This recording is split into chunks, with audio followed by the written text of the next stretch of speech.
now.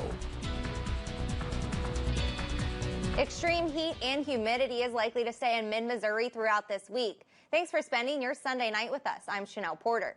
ABC 17 STORMTRACK forecaster Chance GOTSCH is monitoring this heat right here from our weather center. Chance, the humidity this weekend has been breathtaking. What's the chances we're going to be seeing a cool down? Well, just a tad of a cool down. Not going to see too much here in central Missouri, Chanel. We did have a cold front move through earlier today, but it's going to start warming up as we head midweek, even warmer than what we saw this past weekend. Right now we're taking a live look at the ABC 17 STORMTRACK radar, and we're looking pretty clear across the area. Earlier today, saw a little bit more widespread showers across the southern parts of the viewing area, but we are going to see some isolated showers as they make their way through central Missouri later on. Now, we did have that cold front slide through, and thankfully we have that high pressure system off to the north waiting to move in pretty much for the rest of this week until we head to Thursday night. So it's going to keep us pretty dry and warm here in central Missouri, but overnight hours we are going to cool down to 70 degrees, which doesn't sound like much of a cool down, but we'll take anything we can get. The winds will be coming out from the east, 5 to 10 miles per hour, so it's going to be a little bit of a cooler breeze that we're going to be seeing tonight. Now tomorrow morning, starting off 70 degrees, then the cloud cover starts to push out by 8 a.m. looking at 75 degrees, and then already back into the 80s at 10 a.m. looking at 83 degrees. Now back to work. Like I said, a little bit of a cool down tomorrow, but heading off in Tuesday, we're starting that warming trend back up, mostly clear skies, 92 degrees for the high, and it just keeps getting worse as we head off into Wednesday and Thursday. Now with that cool down tonight, we're looking at a little bit less in terms of humidity, but by Wednesday and Thursday, we could be seeing that heat index climb up to 100 plus. So if you're going to be outside, you're definitely going to want to stay hydrated because heat exhaustion and dehydration will be prevalent. Now that's going to last Wednesday morning into Thursday afternoon. But look at those temperatures, 95 degrees for the high on Wednesday. Thursday looking at 96 degrees. And Friday, a little bit of a cool down because overnight we're going to see some chances of showers continue. But looking off into the weekend, we're going to be closer to average, sitting at 89 degrees by Sunday for the high. And if you're looking to beat the heat, here's several cooling centers that you can experience this weekend. And a heat advisory comes out and we have that dangerous heat coming in, we want to make sure that everyone has a place to go where they can stay cool, especially during the daytime when it's usually at its peak and at its hottest. In Columbia, there are multiple cooling center locations, which you can see on your screen now. This includes the ARC, the Boone County Government Center, and the Health Department. The Salvation Army in Harbor House is also open to the general public. There are also a few in Jefferson City. This includes the Salvation Army off Jefferson Street, the Missouri River Regional Library, and the Clark Senior Center off Linden Drive. Health experts tell us temperatures, even in the 80s, can be dangerous and can cause a heat-related illness.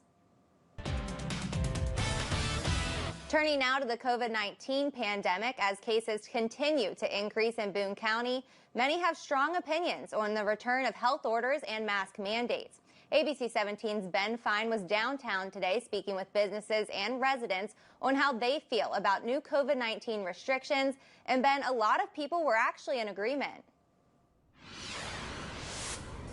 Chanel, the Columbia Boone County Health Department tells me it has no plans on implementing a new health order. However, I spoke with both the residents and businesses today on both sides of the argument, and most actually told me they're ready for Columbia to mask back up.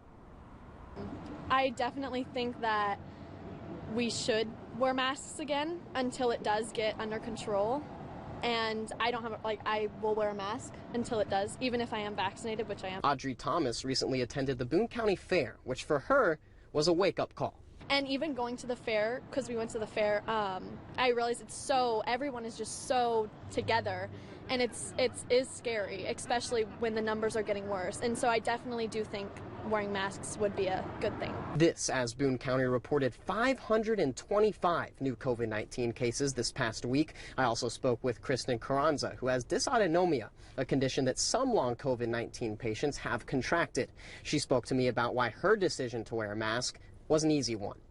So when I see people kind of being upset at being inconvenienced for wearing a mask, your life is going to be a lot more inconvenienced if you contract this virus and have a long-term or perhaps chronic disability because of it. Some, while okay with masks, are against health orders returning. I spoke with KAYLEE and Mara Davis, who tell me it should be a choice. don't really want to see masks back, but it's like if you want to wear them, I say wear them, but like I personally don't want to wear them. I think it's people's free will. Yeah. If you want to wear it, you can wear it. If not, you don't have to. I also spoke with Valerie Carroll, who says she still wears a mask out of concern for those like her child who can't be vaccinated. Carroll told me the vaccine is the step everyone needs to take. Well, first and foremost, I would say get the vaccine. The vaccine is the thing that's protecting us. Chanel, I also spoke with multiple businesses who didn't wish to go on camera on both sides of the argument, both for and against mask mandates and health orders, so certainly some varying opinions on this argument. For now, reporting live in Columbia, Ben Fine, ABC 17 News. Thank you, Ben. St. Louis County officials say they'll be requiring masks in some places starting tomorrow.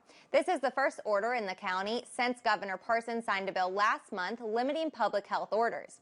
Masks will be mandatory in indoor public places and on public transportation for everyone 5 years and older. The Attorney General says he'll be filing suit against the mandate tomorrow to, quote, stop this insanity.